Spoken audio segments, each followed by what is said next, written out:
நீங்களும் இந்த பிறந்த பீட்டா ஃபிஷ்க்கு என்ன ஃபுட் கொடுக்குதுன்னு தெரியாமல் முழிச்சிட்டீங்களா? அப்போ இந்த வீடியோ ஃபுல்லாக பாருங்கள், யூஸ்ஃபுல்லாக இருக்கும். நம்ம ஆர்டிமியாவை ஆட்ச் பண்ணி நம்ம கொடுக்க போகிறோம். ஆர்டிமியா கேப்சூல்னு கேட்டிங்கன்னா அக்வேரியம் ஷாப்பில் கிடைக்கும். அதை வாங்கிக்கோங்க. ஆர்டிமியா கேப்சூலை வாங்கிட்டு போர் வாட்டர் எடுத்து இந்த மாதிரி கல் போட்டு வச்சுக்கோங்க. அதுக்கப்புறம் ஆர்டிமியா கேப்சூல் வந்து ஓப்பன் பண்ணிங்க அப்படின்னா இந்த மாதிரி பேபி பிரெயின் ஷிப்லாம் இருக்கும். அதை நல்லா மிக்ஸ் பண்ணி விட்டுக்கோங்க. அதுக்கப்புறம் ஏர் மோட்டர் இந்த மாதிரி போட்டு விட்ருங்க. அதுக்கப்புறம் பார்த்தீங்கன்னா 48 மணிக்குள்ள உங்களுக்கு வந்து ஹேட்ச் ஆயிரும். இந்த அடிக்கிற வெயிலுக்கு வந்து அடுத்த நாள் ஹேட்ச் ஆயிரும்.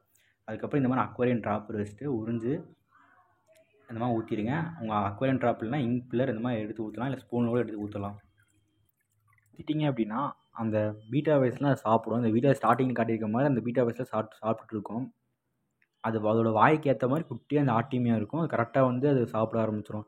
இது ஒரு 15 நாள் நீங்கள் கொடுத்து வந்தீங்கன்னா 15 நாள் கொடுத்துட்டு வந்தீங்க அப்படின்னா உங்கள் பீட்டா குட்டி வந்து ஓரளவுக்கு சைஸ் வந்துடும். அதுக்கப்புறம் நீங்கள் மொயினாக்கு போகலாம். உங்கள்கிட்ட மொயினா இல்லை அப்படின்னா ஒரு பிரச்சனையும் இல்லை. இதுவே ஒரு மாதம் நீங்கள் கொடுத்தீங்க அப்படின்னா நல்லா சைஸ் வந்துடும். அதுக்கப்புறம் நீங்கள் வந்து பெலட் ஃபுட்டே வந்து நுணுக்கி கொடுத்தீங்கன்னா சாப்பிட ஆரம்பிச்சிடும்.